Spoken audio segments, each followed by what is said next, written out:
All right, so I've got some questions. You don't have to answer all of them, so yeah, I've been a fan of Brenda Starr since I was really little, and so I know. that's how like I'm here because your grandmother, like, it really inspired me. So my question for you, because this is about you, what inspired you to create playwriting for kids? Oh, that's sweet. Okay. Um, I was my daughter had just started elementary school, and it was like a passing thought when she was in kindergarten, and the kindergarten teachers were very kind of, they would have never done it at her school. So I didn't even bring it up. And then she got into first grade, and something, it was just because, oh wait, I know why. I know what happened. When she was in kindergarten, she was in the talent show. Yeah. And I have a dance background. Mhm. And another mom came to me, and we did it with two girls, and she said, let's have the girls do a dance. And I had been I didn't been a dance teacher long time ago. Mhm. And I said, oh, great. And it was so exciting. It was like that moment when you get to do all this fun stuff with your kids. You'll get there, because it's like, actually, it's all fun. But when they get to elementary school, it's kind of really fun. And or you get to do all these different parts of you get to come out when they're in elementary school. So I said, oh yeah, let's do this dance. And we did Annie. And the other mom was super into choreographing every single moment of their dance. Mhm. And I was a lot more like, oh no, even though I'd been a dance teacher and a choreographer and all that, I was kind of like a much more wanted them to do it. Yeah. Like, let me see what you can do. Like, show me your favorite move. And it ended up being just basically them showing us their favorite moves, and me weaving that move that they'd showed me that they could do Mhm. into a dance.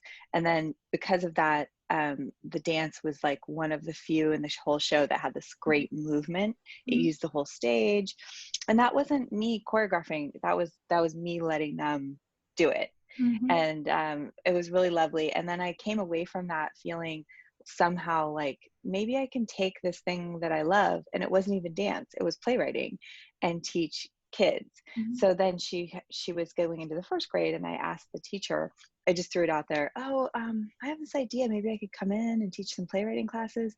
And when he said yes, I wasn't expecting him to say yes. So then I kind of went like, oh, wait a minute, I can't really teach 30 kids how to, first graders, Mhm. 6-year-old kids. That sounds horrible. I don't think I could do that. Wait, let me get some friends. And I went to graduate school for playwriting. So I got a bunch of theater friends who had graduate degrees, and it was like a combo of playwrights and actors Mhm. who came in. And then I invited, they actually told me some of them worked in this field already, because this kind of it's called teaching artist Mhm. job. A lot of my people from my cohort went and did this after Mhm. graduating, because this is a great way to make money for Mhm. young people out of theater school. I didn't do it because I went back into marketing right after I graduated. So I missed this whole teaching artist and all this stuff, and it only came to me as a mom. Mhm. And then she gave me some pointers of what we might do. And then as soon as I had the class and was standing up in front of everyone, I kind of knew like, oh my gosh, this is my new calling. This is my Mhm. second win, so to speak, as far as there was playwriting was one part. And then this was Mhm. like this new thing. And I loved it. And the kids loved it. And we were creating. And then because her teacher, his mom had been a theater teacher, I guess Mhm. this is why he said yes. Yeah. He was able to come up to me right after we were done working and say, so what did you guys come up with? And I thought we didn't come up with anything. I thought the kids were just crazy. And then he was, he would hear what the kids were doing, and he would say, no, here's the story. He didn't even say no. He's a very Yeah. good teacher. They don't say no. He'd say, oh, so there's a fox and there's all these things going on, and here's the story. And he helped me with my listening skills, and he also helped me bringing in that educational element. Mhm. And then my other people who taught with me kind of helped me with organization Mhm. and having like a list of things that you're doing. And then first, I think the mom part of me had some patience.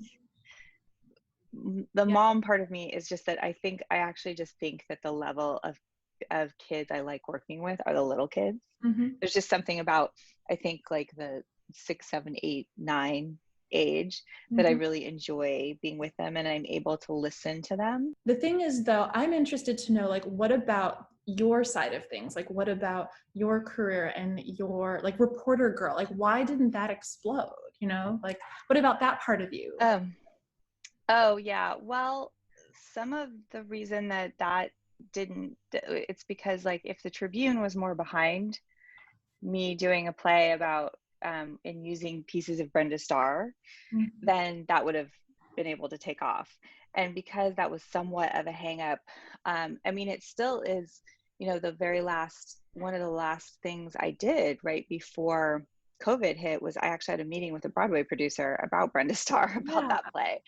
And the last person that I hugged in New York City before all that happened, when we could still sort of, I think we were already like sort of elbow bumping because it was like March 7th, was this big Broadway producer. And then right before that, the meeting, we had a staged reading of that play hosted by another Broadway producer that was amazing. There were 40 people in that room and they were crying, and there was an editor for a theater press that was there, and he walked up to and he kind of knows me, and he walked up to that producer afterwards. We were having a drink, and he said, he was like trying to say why this play should get produced, and he was crying telling her why it needed to get produced.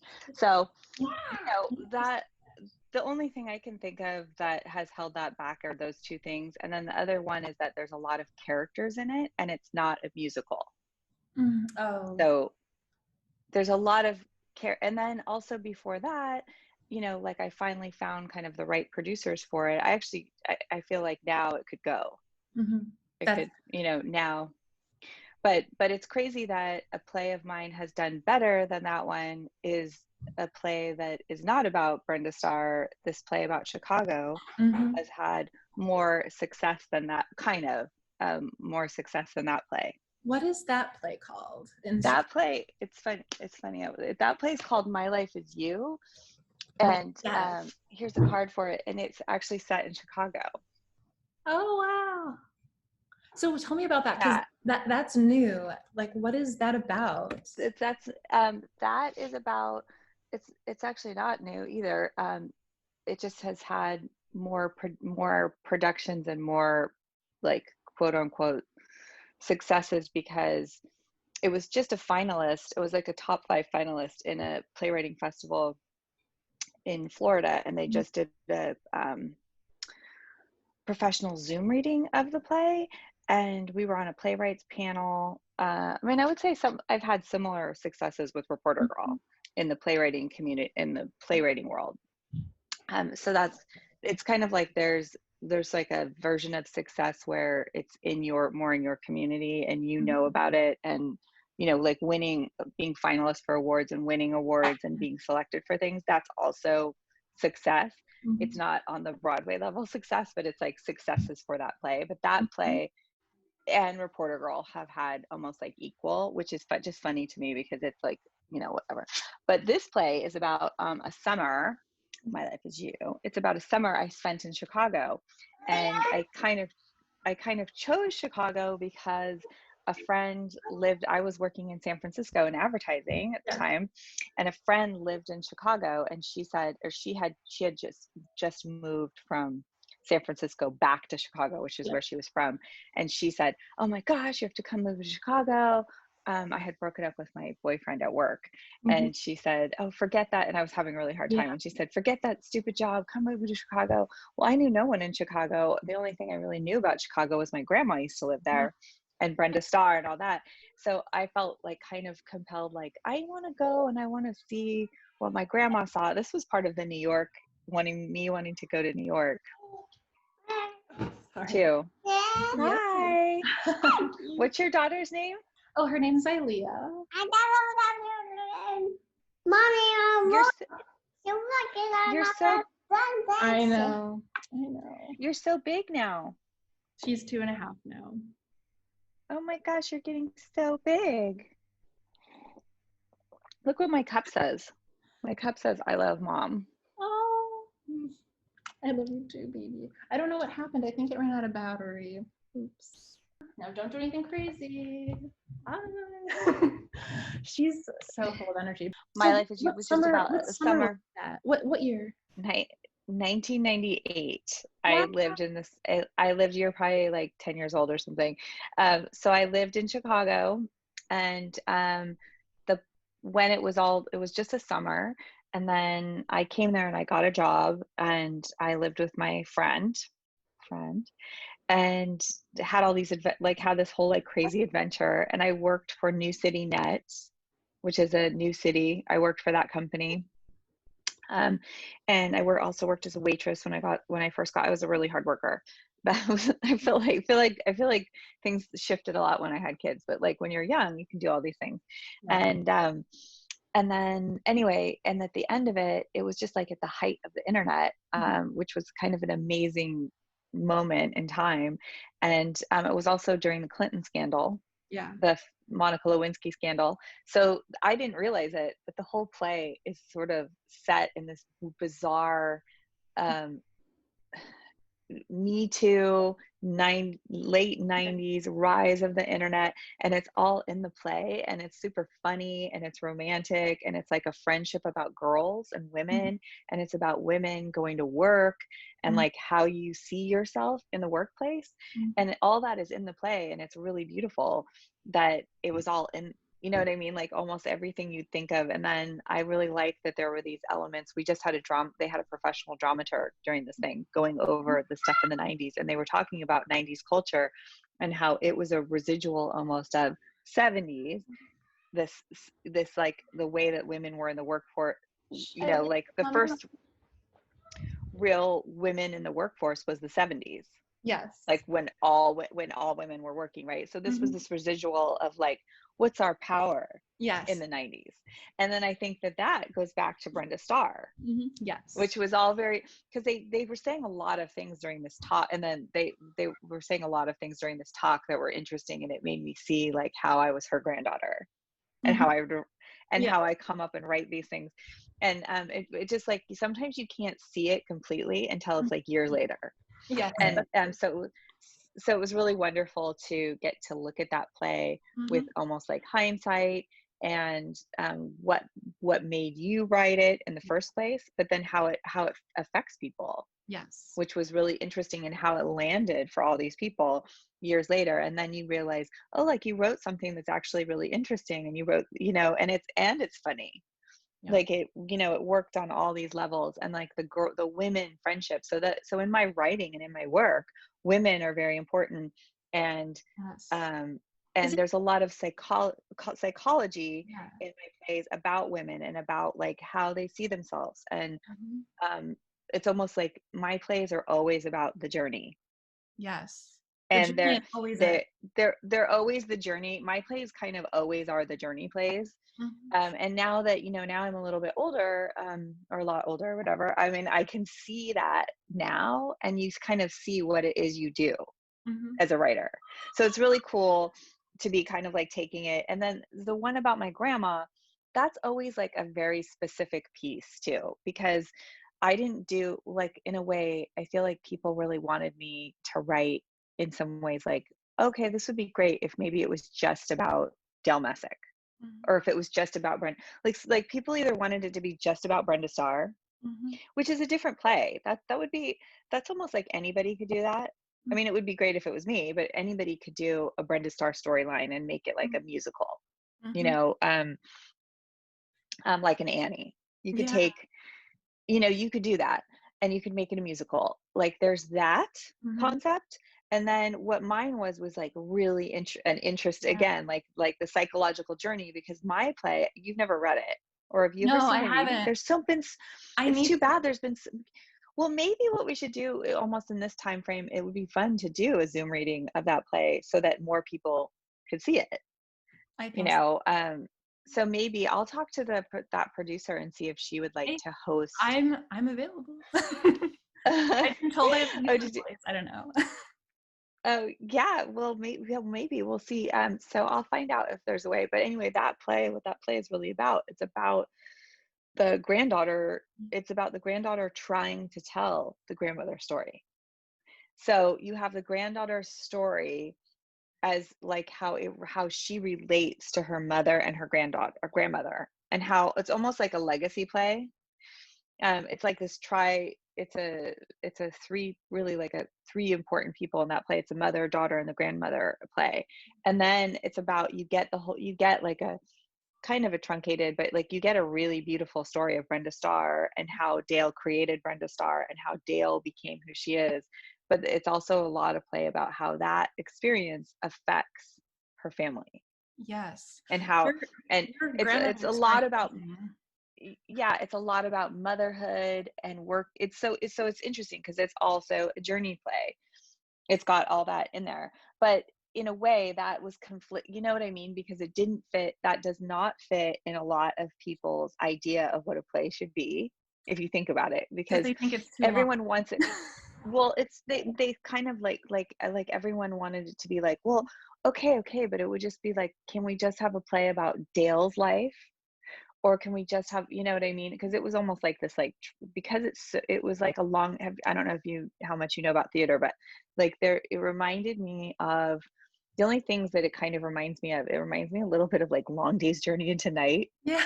but like wrapped up, it's Yeah. like a complete family drama wrapped up in this, like, oh my God, you totally get her back, you totally get Brenda Starr's in it.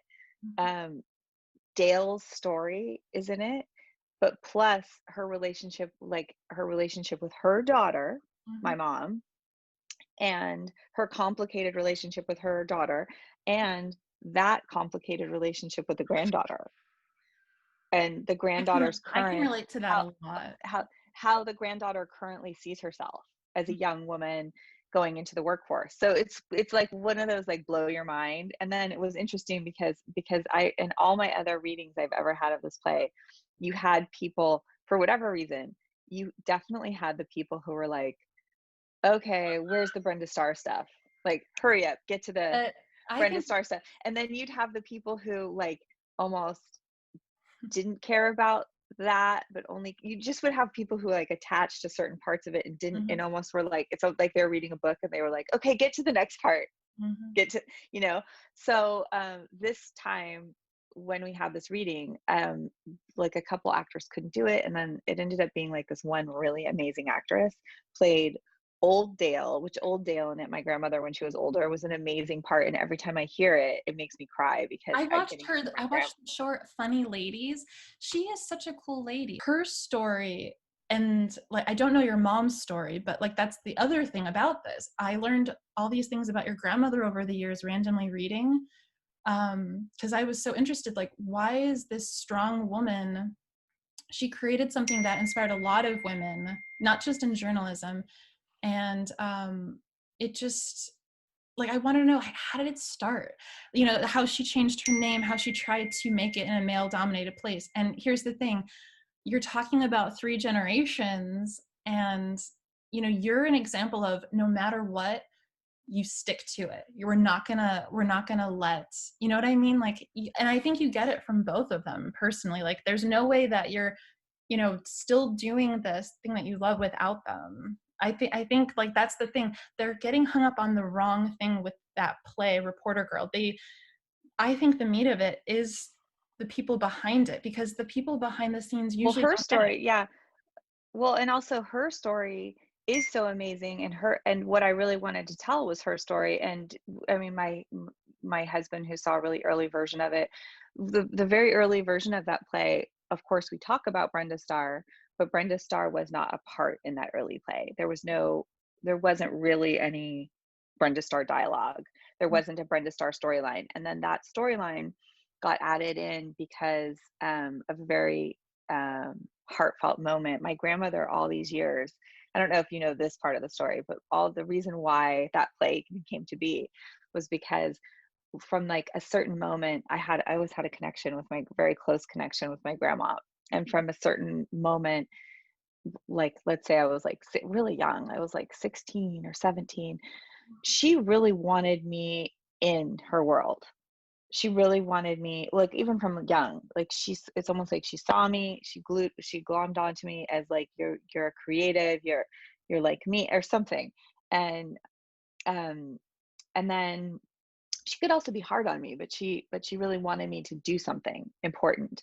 Maybe be I mean, I always had that like Brenda Starr in my head too, sort of like, Mhm. I'm gonna be a journalist, I'm gonna blah blah blah, and I'm gonna speak French, and I'm gonna go live in France. Well, I lived in France, I lived in Bordeaux and in Paris, and I worked there. And then my whole thing was like, I'm gonna marry a Frenchman and like, something, or like live in a chateau. You're showing your commitment to this, but what do you think is the hardest, like if you could give advice to your young self, what advice would you give your young self? Because I hear so many times older women saying, if only I was younger, I should have started earlier. But do you think that's really true? Like if you could go back, what would you say to your younger self? Should I have started earlier? Should I have waited a little? What would you say to your young self? Um, just believe in yourself. I mean, I worked in marketing for a long time and advertising, and I followed the money for a long time on that trail of a job that um, was not what I wanted to do. Mm-hmm. So there's a part of me that was like, kind of like, as soon as you realized it, why didn't you like switch over? And even long after I knew that I really wanted to do something else, it still took me years to give it up. And I mean, only, and even now, sometimes I'll hear about somebody doing something, and that part of me, that advertising marketing part of me, will go like this: oh, I could do it, I could do it. I mean, I was doing PR for other people's theater while my kids were like, I only stopped, and I wouldn't even say like I stopped 100% doing it. I mean, I did a show, I just did PR for somebody in like 2016, 2000, and I've been asked to do it up until like 2019. It's like been a slow, and then only, and the very interesting part about reaching for your goals and saying like, I want this, is that you'll be happy to hear this. I am signing a contract right now and doing like the legal stuff for my first TV writing job. Yes. So yeah, so and I'm doing a biography. I'm writing a mini series, a biography for another famous person, a man. I can't say who, but I think it's very interesting that someone is like going out and getting money for me to write this. And I realized in the middle of doing all this work for it that, oh my gosh, we could just so easily do Dale Messick. Mm-hmm. I'm the perfect person. And but you know what? Fingers crossed, this leads to other stuff. And I really am, like, I've stuck to it with that too. And that part of the making money, like I made money as a marketing person. And then part of that was like this switch over, like this long switch over into like, okay, I'm a dramatist, I'm a playwright. But like playwrights, I hope you know this, but playwrights don't really make money. so you're not going to make, like, yes, there's like a little bit of money here and there, but like, for the most part, unless you're doing a Broadway show, unless you got a Broadway gig, you're not really, and you're teaching, like it's just a very hard way for playwrights to really make a living. Like it's really like here and there. Believe me, once you're good at playwriting, you want to get a job in television because that's where you make money. So How did you get in front that of the right people though? Like did they just notice you organically, or did you, I mean, I'm thinking the pestering thing doesn't work. oh how did that finally, well, I mean, like, it's like knock on wood, because we're just signing the contracts now. That was definitely living, I want to say, I lived in New York, and I took, when my second daughter was born, I took the class, and I just decided, kind of like, I want this to be my, where I'm going. And twice or three times I'd had these close calls where someone, this play, My Life Is You, the first time it was done, Yeah. 2006 was the first Yeah. time it was done. So I worked in a literary agency. I mean, like, I did so many things along the way that were, in a way, like, years later, they were all sewing. You're sewing the needles for something that's going to happen later. And all these connections, I mean, New York became like, know a lot of people. I'm very connected in New York. So long story short, I had this play, and it was done. and I worked for a literary agency at the time. Now, they did not look at me as a playwright. They were pretty much like, oh, whatever, become a literary agent, give it up. Don't be a playwright, forget that. And then they all came to my play just to be supportive, and they loved it. And the play is very cinematic, and it's like a TV show. It could be a TV show because these girls worked in advertising, and that's where they met. So it has this like advertising feel and all that. She's having like an existential crisis, and she leaves.